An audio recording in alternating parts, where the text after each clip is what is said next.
Kui juhtub teinekord niisugune olukord, et teil on vaja vett või te ei ole vee puutuses kindel, siis on mõistlik vett keeta. Ja selle jaoks siis, kui teil ei ole ka õigeid vahendeid, näiteks kas siis katelokki või metalltopsikut, siis saab vett keeta plastikpudelis. Üldiselt plastikpudeli jaoks keetmiseks on 2 nippi. Et on ilma korgita variant, kus te asetate siis 3 jala najale ja lõkke kohale.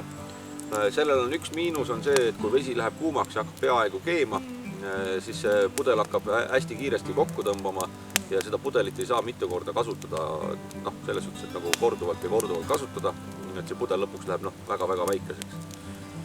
Et aga toimib. Ja siis niisugune vähe parem variant on, kus pudel on, ütleme, niisugune mitte pool küll tühi, aga niisugune veerandi jagu tühi, te pigistate kõik õhu seest välja ja see on siis selle jaoks, et kui vesi kuumaks läheb, et siis ta paisub ja lihtsalt asetate ta lõkkesse.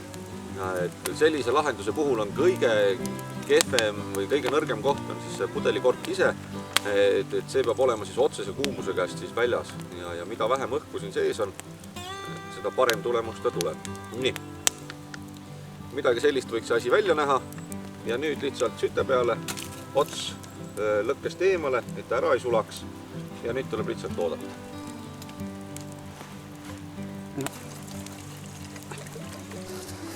Et pudel on ilusasti täis paisunud ja siin sees juba mullid liiguvad, et siis see vesi nüüd siis keeb ja siis lahti keerates tuleb nagu kole ettevaatlik olla, siis see on kõik siin rõhu all.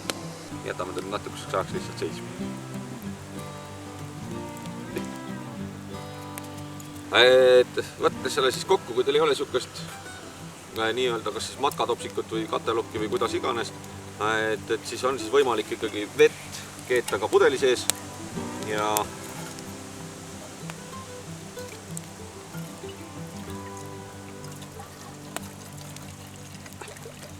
siis sellest veest nagu piisab, et nii teha endale siis vajadusel süüa või siis teed või siis võtta see veepudel endale ööseks kaissu, et tal oleks siis hea soe olla.